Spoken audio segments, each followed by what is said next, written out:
ਵਾਹਿਗੁਰੂ ਜੀ ਕਾ ਖਾਲਸਾ ਵਾਹਿਗੁਰੂ ਜੀ ਕੀ ਫਤਿਹ। 14 ਸਤੰਬਰ ਤੋਂ ਸਮੂਹ ਸਿੱਖ ਜਥੇਬੰਦੀਆਂ ਵੱਲੋਂ ਸ਼੍ਰੋਮਣੀ ਗੁਰਦੁਆਰਾ ਪ੍ਰਬੰਧਕ ਕਮੇਟੀ ਦੇ ਮੁੱਖ ਦਫ਼ਤਰ ਦੇ ਸਾਹਮਣੇ ਮੋਰਚਾ ਲਗਾਇਆ ਗਿਆ ਸੀ। ਸੋ ਕੱਲ੍ਹ ਜਿਵੇਂ ਆਪ ਜੀ ਜਾਣਦੇ ਹੋ ਕਿ ਸ਼੍ਰੋਮਣੀ ਕਮੇਟੀ ਵੱਲੋਂ ਇਹ ਮੋਰਚਾ ਜ਼ਬਰਦਸਤੀ ਚੁੱਕਣ ਵਾਸਤੇ ਮੋਰਚੇ ਦੇ ਆਗੂਆਂ ਨੂੰ ਉੱਥੋਂ ਚੁੱਕ ਕੇ ਦਫ਼ਤਰ ਵਿੱਚ ਲਿਜਾ ਕੇ ਤੇ ਉਹਨਾਂ ਦੀ ਕੁੱਟਮਾਰ ਕੀਤੀ ਗਈ ਤੇ ਉਹਨਾਂ ਨੂੰ ਬੰਦੀ ਬਣਾ ਲਿਆ ਗਿਆ।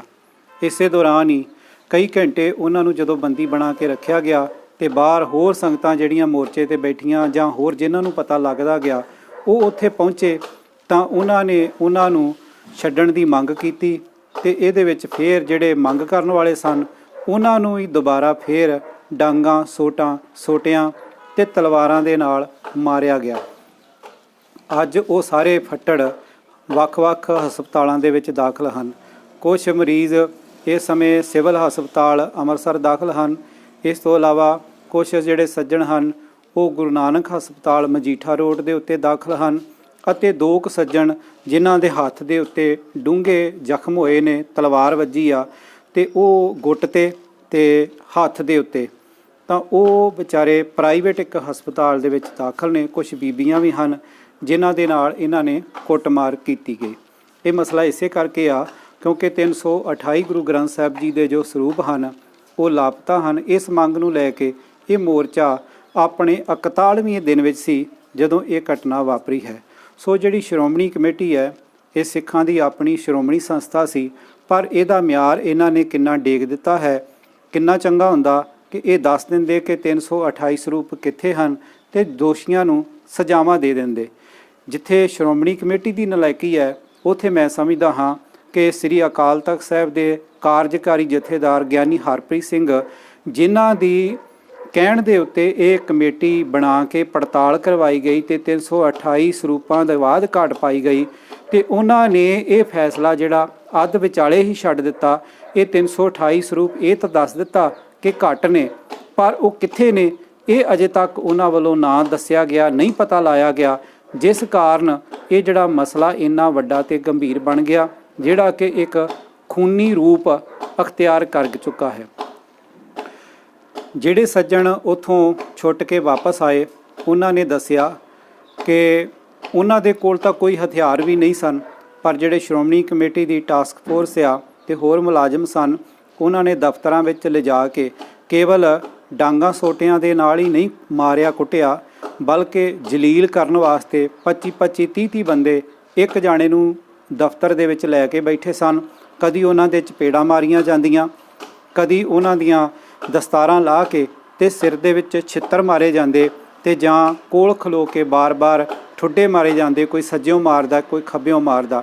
ਇੱਥੋਂ ਤੱਕ ਵੀ ਆਇਆ ਕਿ ਕੁਝ ਬੀਬੀਆਂ ਦੇ, ਖਾਸ ਕਰਕੇ ਭਾਈ ਸੁਖਜੀਤ ਸਿੰਘ ਜੀ ਖੋਸੇ, ਉਹਨਾਂ ਦੀ ਪਤਨੀ ਦੇ ਜਿਹੜੇ ਗਲ ਪਾਏ ਹੋਏ ਕੱਪੜੇ ਸਨ ਉਹ ਵੀ ਪਾੜ ਦਿੱਤੇ ਗਏ। ਉਹ ਵੀ ਅੱਜ ਉਹਨਾਂ ਨੇ ਨਸ਼ਰ ਕੀਤੇ, ਦਿਖਾਏ ਹਨ। ਹੋਰ ਵੀ 2-4 ਬੀਬੀਆਂ ਦੇ ਉੱਤੇ ਇਹਨਾਂ ਨੇ ਬਹੁਤ ਵੱਡਾ ਜ਼ੁਲਮ ਕੀਤਾ। ਇੱਥੋਂ ਤੱਕ ਕਿ ਛੋਟੇ ਜਿਹੜੇ ਬੱਚੇ ਆ ਉਹ ਵੀ ਨਹੀਂ ਬਖਸ਼ੇ ਗਏ। ਇੱਕ 13-14 ਸਾਲ ਦਾ ਇੱਕ ਬੱਚਾ ਹੈ ਜਿਹਦਾ ਕਿ ਗੋਡੇ ਦੇ ਉੱਤੇ ਬਹੁਤ ਗੰਭੀਰ ਸੱਟ ਲਾ ਦਿੱਤੀ ਹੈ, ਸ਼ਾਇਦ ਉਹਦਾ ਗੋਡਾ ਜਿਹੜਾ ਟੁੱਟ ਚੁੱਕਾ ਹੈ। ਤੇ ਜਿਹੜੇ ਹਸਪਤਾਲਾਂ ਦੇ ਵਿੱਚ ਦਾਖਲ ਹਨ, ਕਿਸੇ ਦੇ ਮੋਢੇ ਦੇ ਉੱਤੇ ਸੱਟ ਲੱਗੀ, ਮੋਢਾ ਟੁੱਟਾ ਹੈ, ਕਿਸੇ ਦੀ ਬਾਂਹ ਟੁੱਟੀ ਹੈ, ਕਿਸੇ ਦੀ ਲੱਤ ਟੁੱਟੀ ਹੈ ਤੇ ਬਹੁਤ ਸਾਰੀਆਂ ਗੁੱਝੀਆਂ ਸੱਟਾਂ ਮਾਰੀਆਂ ਗਈਆਂ ਹਨ। 2 ਸੱਜਣਾਂ ਦੇ ਡੂੰਘੇ ਫੱਟ ਲੱਗੇ ਹਨ ਬਾਹਾਂ ਦੇ ਉੱਤੇ, ਉਹ ਵੀ ਗੰਭੀਰ ਜ਼ਖਮੀ ਹੋਏ ਹਨ।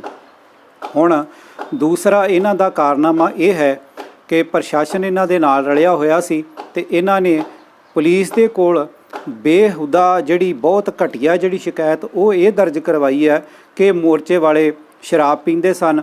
ਇੱਥੋਂ ਬੀਅਰ ਦੀਆਂ ਬੋਤਲਾਂ ਫੜੀਆਂ ਗਈਆਂ। ਇਹ ਇੱਥੇ ਜਿਹੜਾ ਆ ਅਖੰਡ ਪਾਠ ਸਾਹਿਬ ਉਹ ਖੰਡਨ ਕਰਦੇ ਸਨ। ਘਟੀਆ ਤੋਂ ਘਟੀਆ ਜਿਹੜੀਆਂ ਹਰਕਤਾਂ ਆ ਉਹ ਇਲਜ਼ਾਮਬਾਜ਼ੀਆਂ ਸ਼੍ਰੋਮਣੀ ਕਮੇਟੀ ਦੇ ਮੁਲਾਜ਼ਮਾਂ ਵੱਲੋਂ ਉਹ ਲਗਾਈਆਂ ਜਾ ਰਹੀਆਂ ਹਨ। ਸੋ ਇਹ ਜਿਹੜਾ ਡਿੱਗਦਾ ਮਿਆਰ ਆ ਤੁਸੀਂ ਆਪ ਹੀ ਵੇਖ ਸਕਦੇ ਹੋ ਕਿ ਇਹ ਕਿਸ ਪਾਸੇ ਨੂੰ ਜਾ ਰਿਹਾ।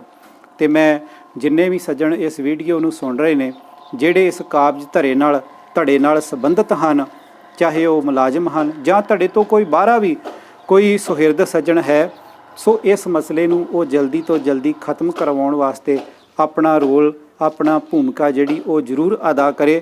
ਕਿਉਂਕਿ ਬੇਸ਼ੱਕ ਉਹਨਾਂ ਨੇ ਅੱਜ ਕੁੱਟਮਾਰ ਕੀਤੀ ਹੈ, ਸੱਟਾਂ ਲਾਈਆਂ ਗਈਆਂ ਹਨ, ਹੋ ਸਕਦਾ ਕਿਸੇ ਦਾ ਕਤਲ ਵੀ ਹੋ ਜਾਂਦਾ, ਪਰ ਇਹਦੇ ਨਾਲ ਜਿਹੜੇ 328 ਸਰੂਪ ਹਨ ਉਹ ਕਿੱਥੇ ਹਨ? ਇਹ ਸਵਾਲ ਖੜਾ ਉਸੇ ਤਰ੍ਹਾਂ ਹੀ ਹੈ। ਇਹ ਸਵਾਲ ਖਤਮ ਨਹੀਂ ਹੋ ਜਾਣਾ, ਬਲਕਿ ਹੋਰ ਗੰਭੀਰ ਹੁੰਦਾ ਜਾਂਦਾ, ਹੋਰ ਸੰਗਤਾਂ ਦੇ ਵਿੱਚ ਜਿਹੜਾ ਰੋਹ ਆ, ਰੋਸ ਆ, ਉਹ ਪੈਦਾ ਹੋ ਰਿਹਾ। ਸੋ ਇਸ ਪਾਸੇ ਉਹਨਾਂ ਸੁਹਿਰਦ ਸੱਜਣਾਂ ਨੂੰ ਅੱਗੇ ਆ ਕੇ ਜ਼ਿੰਮੇਵਾਰੀ ਸੰਭਾਲਣੀ ਚਾਹੀਦੀ ਆ, ਕਿਉਂਕਿ ਸ਼੍ਰੋਮਣੀ ਕਮੇਟੀ ਦੀ ਨਲਾਇਕੀ ਆ। ਇਹਨਾਂ ਨੂੰ ਸਮਝਾਉਣਾ ਚਾਹੀਦਾ 328 ਸਰੂਪ ਕਿੱਥੇ ਹਨ ਇਹ ਦੱਸਿਆ ਜਾਵੇ, ਅਤੇ ਨਾਲ ਹੀ ਉਹਨਾਂ ਲੋਕਾਂ ਦੇ ਉੱਤੇ ਜਿਹੜੇ ਦੋਸ਼ੀ ਪਾਏ ਗਏ ਹਨ ਉਹਨਾਂ ਦੇ ਉੱਤੇ ਫੌਜਦਾਰੀ ਮੁਕੱਦਮੇ ਜਿਹੜੇ ਉਹ ਦਰਜ ਕੀਤੇ ਜਾਣ। ਅਤੇ ਦੂਸਰੀ, ਉਸ ਸ਼ਖਸ ਦੀ ਜ਼ਿੰਮੇਵਾਰੀ ਸਭ ਤੋਂ ਵੱਡੀ ਬਣਦੀ ਹੈ ਜਿਸ ਨੇ ਇਹ ਪੜਤਾਲ ਕਮੇਟੀ ਬਣਾਈ, ਗਿਆਨੀ ਹਰਪ੍ਰੀਤ ਸਿੰਘ ਅਕਾਲ ਤਖਤ ਸਾਹਿਬ ਦੇ ਕਾਰਜਕਾਰੀ ਜਥੇਦਾਰ।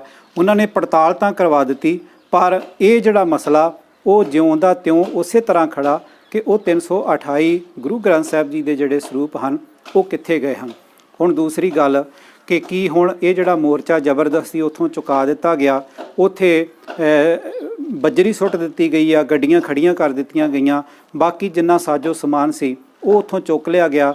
ਬੀਬੀਆਂ ਦੇ ਜਾਂ ਜਿਹੜੇ ਉੱਥੇ ਸੱਜਣ ਉਹਨਾਂ ਨੇ ਧੂਕ ਘਸੀਟ ਕੇ ਅੰਦਰ ਖੜੇ, ਉਹਨਾਂ ਦੇ ਮੋਬਾਈਲ ਵੀ ਇਹਨਾਂ ਨੇ ਖੋਹ ਲਏ, ਪੈਸੇ ਵੀ ਖੋਹ ਲਏ, ਬਹੁਤ ਕੁਝ ਐਸਾ ਕੀਤਾ ਗਿਆ। ਪਰ ਹੁਣ ਅਗਲਾ ਸਵਾਲ ਸੀ ਕਿ ਉਹ ਜਗ੍ਹਾ ਦੇ ਉੱਤੇ ਕਬਜ਼ਾ ਕਰ ਲਿਆ ਜਿੱਥੇ ਮੋਰਚਾ ਚੱਲ ਰਿਹਾ ਸੀ। ਕੀ ਹੁਣ ਇਹ ਮੋਰਚਾ ਅਗਾਂਹ ਚੱਲੇਗਾ ਕਿ ਨਹੀਂ ਚੱਲੇਗਾ, ਜਾਂ ਇਸ ਦੀ ਸਮਾਪਤੀ ਹੋ ਗਈ? ਤਾਂ ਮੈਂ ਆਪ ਜੀ ਦੀ ਜਾਣਕਾਰੀ ਹਿੱਤ ਦੱਸਣਾ ਚਾਹਾਂਗਾ, ਕਿਉਂਕਿ ਜਿਹੜੇ ਖਾਸ ਤੌਰ 'ਤੇ ਆਗੂ ਸਨ ਇਸ ਮੋਰਚੇ ਦੇ, ਉਹਨਾਂ ਦੇ ਲਗਭਗ ਸਾਰਿਆਂ ਦੇ ਗੰਭੀਰ ਸੱਟਾਂ ਹਨ ਅਤੇ ਉਹ ਵੱਖ-ਵੱਖ ਹਸਪਤਾਲਾਂ ਦੇ ਵਿੱਚ ਦਾਖਲ ਹਨ। ਖਾਸ ਕਰਕੇ ਸਿਵਲ ਹਸਪਤਾਲ ਦੇ ਵਿੱਚ ਉਹਨਾਂ ਵਿੱਚੋਂ ਕਰੀਬ 4-5 ਸੱਜਣ ਦਾਖਲ ਹਨ। ਅਤੇ ਅੱਜ ਮੈਂ ਵੀ ਉੱਥੇ ਮੌਜੂਦ ਸੀ ਅਤੇ ਉਹ ਮੋਰਚਾ ਉਸੇ ਤਰ੍ਹਾਂ ਹੀ ਜਾਰੀ ਹੈ। ਉਹਨਾਂ ਸੱਜਣਾਂ ਕਿਹਾ ਕਿ ਜਿੱਥੇ ਅਸੀਂ ਹੋਵਾਂਗੇ ਉੱਥੇ ਹੀ ਇਹ ਮੋਰਚਾ ਲਗਾਤਾਰ ਉਦੋਂ ਤੱਕ ਜਾਰੀ ਰਹੇਗਾ ਜਦੋਂ ਤੱਕ ਇਹ 328 ਸਰੂਪਾਂ ਦਾ ਇਨਸਾਫ ਸ਼੍ਰੋਮਣੀ ਕਮੇਟੀ ਨਹੀਂ ਕਰਦੀ। ਸੋ ਅੱਜ ਸੰਗਤਾਂ ਨੇ ਰਲ ਕੇ ਜਪਜੀ ਸਾਹਿਬ ਦੇ ਪਾਠ ਕੀਤੇ ਅਤੇ ਉਪਰੰਤ ਮੋਰਚੇ ਦੀ ਸਫਲਤਾ ਅਤੇ ਚੜ੍ਹਦੀ ਕਲਾ ਲਈ ਅਰਦਾਸ ਬੇਨਤੀ ਕੀਤੀ ਗਈ। ਅਤੇ ਗਾਂ ਦੀ ਇਹ ਕਾਰਵਾਈ ਹੈ ਕਿ ਜਿਵੇਂ ਸ਼੍ਰੋਮਣੀ ਕਮੇਟੀ ਨੇ ਇਹਨਾਂ ਦੇ ਉੱਤੇ ਝੂਠੇ ਮੁਕੱਦਮੇ ਵੱਖ-ਵੱਖ ਧਾਰਾ ਲਾ ਕੇ ਦਰਜ ਕਰਵਾਏ ਹਨ, ਉਹਨਾਂ ਨੂੰ ਰੱਦ ਕਰਵਾਉਣ ਵਾਸਤੇ ਵੀ ਕੁਝ ਜਿਹੜੇ ਸੱਜਣ ਆ ਉਹਨਾਂ ਨੇ ਪ੍ਰਸ਼ਾਸਨ ਅਤੇ ਪੁਲਿਸ ਤੱਕ ਪਹੁੰਚ ਬਣਾਈ ਹੈ ਤਾਂ ਕਿ ਜਿਹੜਾ ਸੱਚ ਝੂਠ ਆ ਉਸ ਨੂੰ ਨਿਖਾਰਿਆ ਜਾ ਸਕੇ। ਜਿਹੜੇ ਝੂਠੇ ਪਰਚੇ ਦਰਜ ਕੀਤੇ ਗਏ ਹਨ ਉਹਨਾਂ ਨੂੰ ਰੱਦ ਕਰਵਾਇਆ ਜਾ ਕੇ ਜਿਹੜੀ ਸੱਚਾਈ ਆ ਉਹ ਸਾਹਮਣੇ ਆਵੇ, ਉਹਦੇ ਵਾਸਤੇ ਉਹ ਸੱਜਣ ਜਿਹੜੇ ਆ ਉਹ ਜੱਦੋ-ਜਹਿਦ ਕਰ ਰਹੇ ਨੇ। ਸੋ ਇਹ ਜਿਹੜਾ ਮੋਰਚਾ ਉਸੇ ਤਰ੍ਹਾਂ ਹੀ ਉਹ ਸੱਜਣ ਕਹਿੰਦੇ ਜਾਰੀ ਰਹੇਗਾ।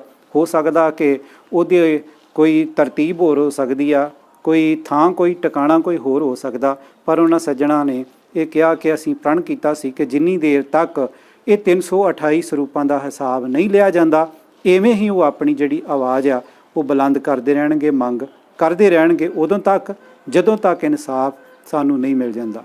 ਵਾਹਿਗੁਰੂ ਜੀ ਕਾ ਖਾਲਸਾ, ਵਾਹਿਗੁਰੂ ਜੀ ਕੀ ਫਤਿਹ।